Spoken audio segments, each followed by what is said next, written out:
চলে এসেছি দমদম অজয়নগর হালদারে। আর এখানে হয়েছে দেখুন জয় শ্রী কেদার,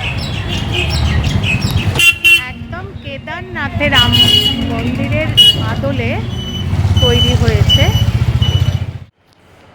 মন্দিরে প্রবেশ করেই প্রথমেই দেখতে পারবেন বিশাল বড় পেতলের ত্রিশূল, আর উঁচু পাথরের বেদির ওপর একদম কেদারনাথের অনুকরণ করে, মানে যেরকম কেদারনাথে যেরকম শিবলিঙ্গ আছে ঠিক সেরকমই অনুকরণ করে এখানে শিবলিঙ্গ প্রস্তুত করা হয়েছে।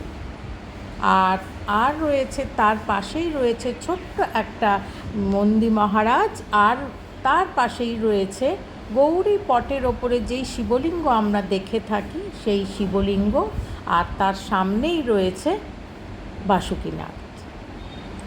অপূর্ব সুন্দর। অক্ষয় তৃতীয়ার দিন মন্দিরটি উদ্বোধন হয়েছে।